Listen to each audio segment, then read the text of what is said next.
நம்மளோட பாடியை கூல் பண்ணுறதுக்கு இன்னொரு ஈஸியான ஒரு வெஜிடபிள் அப்படின்னு சொன்னால் வெள்ளை பூசணி. பார்த்தீங்கன்னா வெள்ளை பூசணி வந்து காலையில் எம்டி ஸ்டமக்கில் ஜூஸாக குடித்தோம் அப்படின்னு சொன்னால் வெயிட் லாஸ்க்கு ஹெல்ப் பண்ணும். வெள்ளை பூசணி கூட கொஞ்சம் கொத்தமல்லி சேர்த்துக்கலாம், கொஞ்சம் வந்து தயிர் இல்லை மோர் ஏதாவது கலந்து அதை வந்து எடுத்துக்கலாம். இது வந்து கல்சர், அசிடிட்டி இதெல்லாம் கண்ட்ரோல் பண்ணுறதுக்கும் எக்ஸலண்ட்டாக ஹெல்ப் பண்ணும்.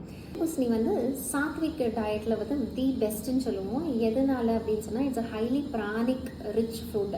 ஸோ இது வந்து டெபிலியேட்டிங் கம்ப்ளைண்ட்ஸ்லாம் இருக்கு இல்லையா, இவங்கெல்லாம் எடுத்துக்கிட்டாங்கன்னா குயிக்காக எனர்ஜைஸ் பண்ணுறதுக்கு, நல்லா ரிஃப்ரெஷிங்காக ஃபீல் பண்ணுறதுக்குமே இது ஹெல்ப் பண்ணும். ஆனால் இது யார் எடுத்துக்க வேண்டாம் அப்படின்னு பார்த்தீங்கன்னா, ஈஸியாக கோல்டு பிடிக்கும், அதாவது மாதுளம்பழம் சாப்பிட்டா கோல்டு பிடிக்கும், நெல்லிக்காய் சாப்பிட்டா கோல்டு பிடிக்கும், லெமன் ஜூஸ் குடித்தா அந்த மாதிரி இருக்கவங்களுக்கு, கஃபத்தன்மை அதிகமாக இருக்கிறவங்களுக்கு இந்த வெள்ளை பூசணி வந்து is not the ideal food. தோ தி பெஸ்ட் ஃபுட் வேறு நிறைய விஷயங்களுக்கு இருந்தாலும் இந்த கஃபத்தன்மை இருக்கவங்க அதை அவாய்ட் பண்ணிக்கோங்க.